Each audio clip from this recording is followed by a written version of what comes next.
अगले आधे घंटे में रफ्तार के साथ खबरें। 20वें दिन किसानों के महाआंदोलन का जारी है। अपनी मांगों को लेकर कड़ाके की सर्दी के बीच बॉर्डर डटे हैं देश के अन्नदाता। कृषि मंत्री नरेंद्र सिंह तोमर से किसान संगठन ने मुलाकात की है। किसान संगठन की 11 टीम ने नरेंद्र सिंह तोमर से चर्चा की। तो वहीं किसान संगठनों से मुलाकात के बाद किसानों की समस्या के समाधान की उम्मीद है। वार्ता की अगली तारीख तय करने के लिए किसानों के साथ संपर्क में है सरकार। किसान संगठनों से मुलाकात के बाद बोले कृषि मंत्री नरेंद्र सिंह तोमर। ऑल इंडिया किसान समन्वय समिति समर्थन पत्र सौंपा समिति ने। वहीं बातचीत के दरवाजे खुले हैं। किसान कानून की हर धारा पर चर्चा। किसान आंदोलन को लेकर विपक्ष पर कृषि मंत्री तोमर का निशाना। का किसानों की आड़ में कुछ लोग राजनीति कर रहे हैं। बीजेपी की सरकार हमेशा किसानों के हित की सोचती है। सतलुज यमुना लिंक और किसान बिल को लेकर हरियाणा बीजेपी सांसदों की नरेंद्र सिंह तोमर से मुलाकात। कई विधायक भी मौजूद रहे। अन्ना हजारे के जन आंदोलन पर केंद्रीय मंत्री गडकरी का बयान आया सामने। मुझे नहीं लगता किसान आंदोलन से अन्ना हजारे जुड़ेंगे, क्योंकि हमने नहीं किया किसानों का अहित। किसानों को गुमराह कर रहे हैं कुछ लोग। अन्ना हजारे का केंद्र सरकार को फिर से अल्टीमेटम। कहा किसानों की मांगे पूरी ना हुई तो करेंगे जन आंदोलन। किसान आंदोलन पर दोपहर 12 बजे सिंगू बॉर्डर पर किसानों की बैठक है। मीटिंग में किसान करेंगे आगे की रणनीति पर बात। किसान आंदोलन की वजह से लगातार 20वें दिन भी बंद टिकरी बॉर्डर। प्रदर्शन के चलते बॉर्डर पर भारी सुरक्षा बल की तैनाती। आज पलवल में महापंचायत में किसान आंदोलन को और तेज करने की होगी तैयारी। कृषि बल पर किसानों के आंदोलन को मिल रहा है छात्रों का समर्थन। बीएचयू के छात्रों ने किसानों के समर्थन में प्रदर्शन किया। दिल्ली में पंजाब के कांग्रेस सांसदों का प्रदर्शन। जंतर मंतर पर इकट्ठा हुए सभी सांसद किसान बिल को लेकर सरकार के खिलाफ नारेबाजी करते दिखे सभी। यूपी के अलीगढ़ में कांग्रेस का रेल रोको आंदोलन। रेलवे स्टेशन के आसपास भारी तादाद में सुरक्षा बलों की तैनाती। किसानों के समर्थन में लखनऊ में समाजवादी पार्टी का विरोध। डीएम ऑफिस के बाहर 2 घंटे का मौन संकल्प। भारी पुलिस बल ने बैरिकेडिंग लगाकर कार्यकर्ताओं को रोका। किसानों के समर्थन में एक दिन की भूख हड़ताल पर बैठे विधानसभा स्पीकर रामनिवास गोयल। कहा किसानों की मांगे सही, किसानों की मांगे माने सरकार। किसान आंदोलन को लेकर किसानों ने किया आंदोलन। यहाँ पर लगातार ये आंदोलन देशव्यापी हम देख पा रहे हैं। इस बीच पैदल मार्च निकाला किसान यूनियन के लोगों ने। 50 से ज्यादा लोगों ने पैदल मार्च में हिस्सा लिया इनके साथ। दिल्ली की बुराड़ी में किसानों ने बांटा लंगर। निरंकारी ग्राउंड में किसान लगातार 19वें दिन कर रहे हैं प्रदर्शन। यूपी के बुलंदशहर में भारतीय किसान यूनियन का प्रदर्शन बरकरार है। कलेक्टर ऑफिस के बाहर धरने पर बैठे सभी। वहीं सरकार के खिलाफ किसानों का प्रदर्शन। देखिए सरकार के खिलाफ जमकर नारेबाजी हो रही है। अंबाला की तस्वीरें दिखा रहे हैं। अमृतसर में सुखबीर बादल और पूर्व केंद्रीय मंत्री हरसिमरत कौर का विरोध प्रदर्शन। किसान बिल को लेकर विरोध।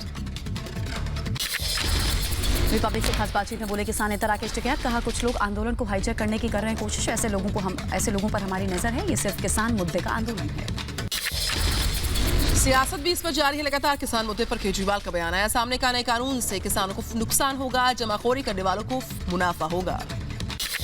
अन्नदाताओं के समर्थन में सीएम अरविंद केजरीवाल के उपवास को बीजेपी ने बताया पाखंड। कहा आंदोलन को सियासी रंग देने की कोशिश में है केजरीवाल। किसान आंदोलन पर बोले रक्षा मंत्री राजनाथ सिंह। कहा हम किसान भाइयों की बात सुनने को तैयार। किसानों की गलतफहमी दूर करने की करेंगे कोशिश। हमारी सरकार हमेशा संवाद को तैयार। किसान आंदोलन पर एमपी सीएम शिवराज सिंह चौहान का बयान। कहा तीनों कृषि बिल का किसानों के हित में है। कांग्रेस नेता झूठ बोल रहे हैं। किसानों के नाम पर राजनीति हो रही है।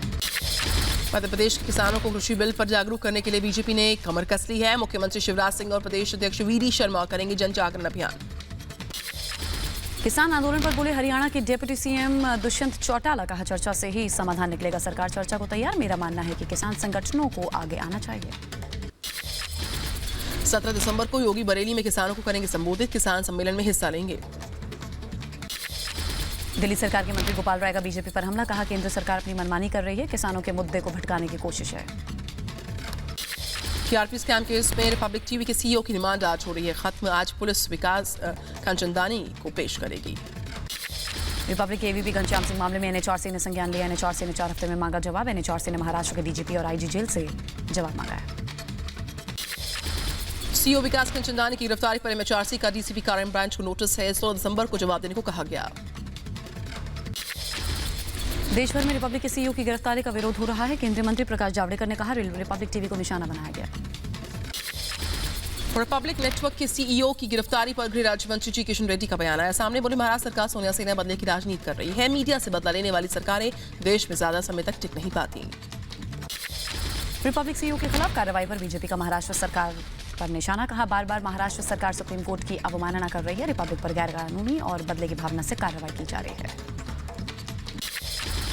महाराष्ट्र की पुलिस और महाराष्ट्र में जो हो रहा है, कुछ चैनलों को लेकर जो हमको देखने को मिला है, ये अपने आप में बहुत चिंताजनक है। सुप्रीम कोर्ट ने इस विषय में अपने वर्डिक्ट भी सुनाए हैं और उसमें महाराष्ट्र से बहुत संगीन प्रश्न खुद सुप्रीम कोर्ट ने पूछे हैं। उसके बावजूद फिर इस प्रकार का व्यवहार करना, क्या ये न्याय सम्मत है? हमें नहीं लगता ये न्याय सम्मत है। तो रिपब्लिक के खिलाफ महाराष्ट्र सरकार की कार्रवाई पर अयोध्या प्रेस क्लब अध्यक्ष महेंद्र त्रिपाठी का बयान। कार्रवाई बेहद निंदनीय है कहा गया। वहीं आज प्रधानमंत्री नरेंद्र मोदी गुजरात के कच्छ के दौरे पर हैं। कई विकास परियोजनाओं की शुरुआत करेंगे। प्रधानमंत्री नरेंद्र मोदी व्हाइट ट्रेन का भी दौरा करेंगे। किसान आंदोलन के बीच कच्छ दौरे पर आज अन्नदाताओं से भी मुखातिब होंगे प्रधानमंत्री नरेंद्र मोदी। पीएम मोदी की अगुवाई में कल होगी कैबिनेट की मीटिंग। 11:30 बजे प्रधानमंत्री वीडियो कॉन्फ्रेंसिंग के जरिए बैठक में हिस्सा लेंगे। सिलीगुड़ी पहुंची हुई है ममता बनर्जी। उत्तर बंगाल में राजनीतिक फेरबदल और भाजपा की बढ़ते दायरे के बीच 4 दिन के दौरे पर है ममता। कोरोना से जंग के बीच एम्स के नर्सिंग कर्मचारियों की अनिश्चितकालीन हड़ताल जारी है। छठे वेतन आयोग की मांग कर रहे हैं। तो वहीं एम्स की बात करें, नर्स यूनियन की हड़ताल के ऐलान के बाद एम्स के डायरेक्टर रणदीप गुलेरिया की अपील है कि सभी कर्मचारियों से अपील करता हूं कि काम पर वापस लौटो। पुंछ हमले पर डीआईजी का बयान। कहा, मारे गए दोनों आतंकी पाकिस्तान के ही थे। भागने की कोशिश करने वाले एक आतंकवादी को जिंदा पकड़ा गया। एनकाउंटर के बाद बाकी 2 आतंकवादी ठीक किए गए। जम्मू कश्मीर में डीसी चुनाव को लेकर नाकाम करने की जो साजिश थी, मारे गए लश्कर आतंकवादियों के पास से पुलिस ने कई संदिग्ध चीजों की बरामदगी की। कुछ डॉक्यूमेंट्स भी बरामद हुए हैं। पीडीपी अध्यक्ष महबूबा मुफ्ती ने पीडीपी नेता पर हुए हमले की निंदा की है। परिवार के प्रति व्यक्त की संवेदना। उत्तर प्रदेश के मुरादाबाद में एसपी के विधायक हाजी रिजवान के बिगड़े बोल। कृषि कानून के विरोध में प्रदर्शन के दौरान पीएम मोदी और सीएम योगी पर अभद्र टिप्पणी की इन्होंने। कंगना रनौत के खिलाफ शिवसेना विधायक प्रताप सरनाईक को नोटिस। कंगना को विशेषाधिकार हनन का नोटिस भेजा। बीजेपी नेता कैलाश विजयवर्गीय की सुरक्षा को बढ़ाया गया है। बंगाल में लगातार बीजेपी नेताओं पर हो रहे हमले के मद्देनजर ऐसा किया गया।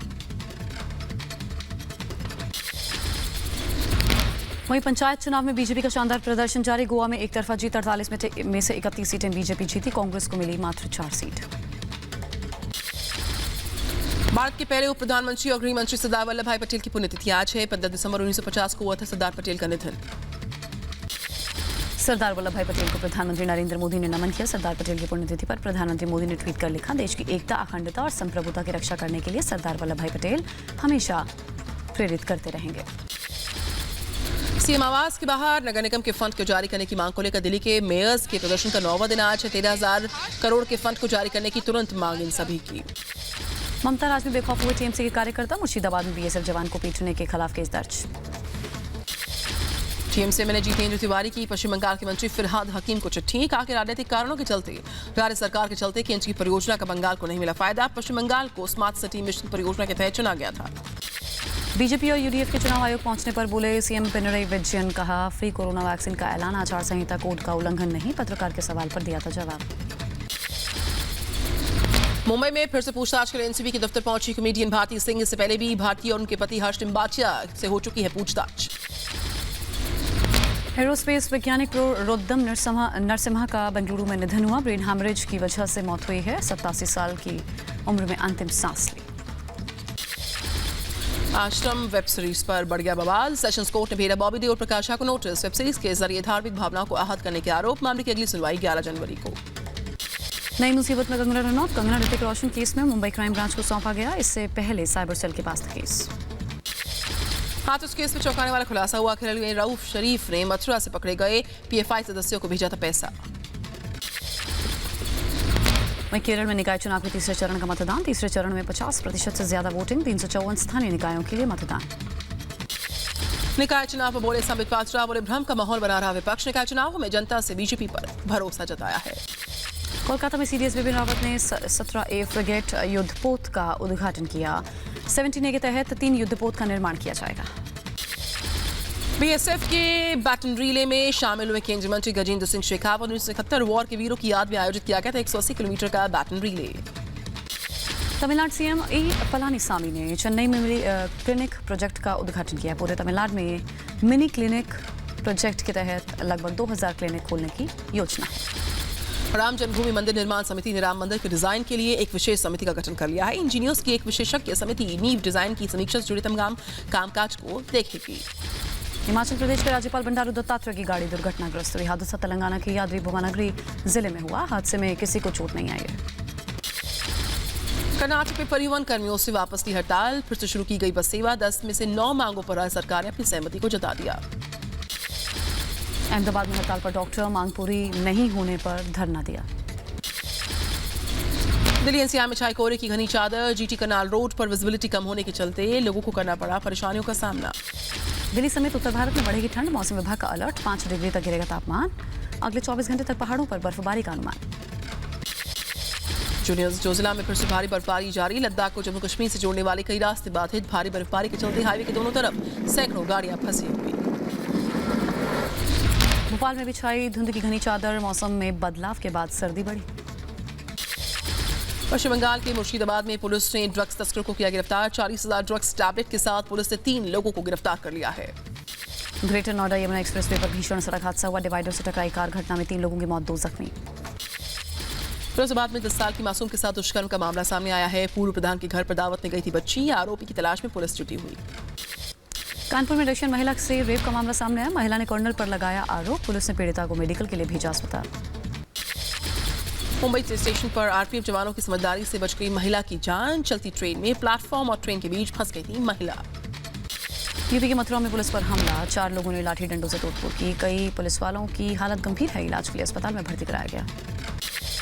देश में एक दिन में कोरोना के 27,000 से ज्यादा नए मामले सामने आए। 24 घंटे में 336 लोगों ने दम तोड़ दिया संक्रमण में।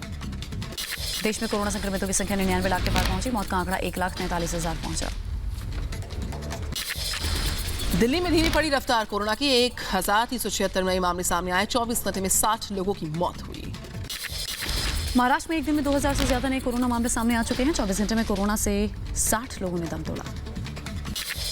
आईआईटी चेन्नई में कोरोना विस्फोट हुआ। 100 से ज्यादा छात्रों के संक्रमित होने के चलते बंद करना पड़ गया इंस्टीट्यूट को। दिल्ली सरकार ने दिल्ली हाईकोर्ट में दाखिल किया जवाब। कोर्ट को बताया राजधानी में बड़े पैमाने पर की जा रही है आरटीपीसीआर जांच। साथ ही सभी मार्केट ट्रेड एसोसिएशन और ग्राहकों को निर्देश जारी किए। कोरोना से ठीक हुए मरीजों में फैल रहा है एक नया संक्रमण। मरीजों की आंख, नाक, जबड़े में फंगल इन्फेक्शन की शिकायतें सामने आ रही हैं। वहीं दुनिया भर में कोरोना का कहर जारी है। दुनिया भर में करीब 7 करोड़ 31 लाख कोरोना के मामले सामने आ चुके हैं। कोरोना से अब तक 16,27,000 से ज्यादा लोग दम तोड़ चुके हैं। अमेरिका में कोरोना वैक्सीन का टीकाकरण शुरू हुआ। सबसे पहले स्वास्थ्य कर्मियों को अमेरिका में लगाया जा रहा है कोरोना का टीका। ब्राजील में 69 लाख से ज्यादा कोरोना संक्रमित। 1,81,000 से ज्यादा लोगों ने दम तोड़ा। रूस में कोरोना के 26 लाख संक्रमित हैं। कोरोना से अब तक 47,000 से ज्यादा लोगों ने दम तोड़ दिया। ऑस्ट्रेलिया मीडिया ने किया बड़ा खुलासा। रिपोर्ट में दावा किया दुनिया भर के देशों में महत्वपूर्ण पदों पर तैनात है चीनी कम्युनिस्ट पार्टी के एजेंट।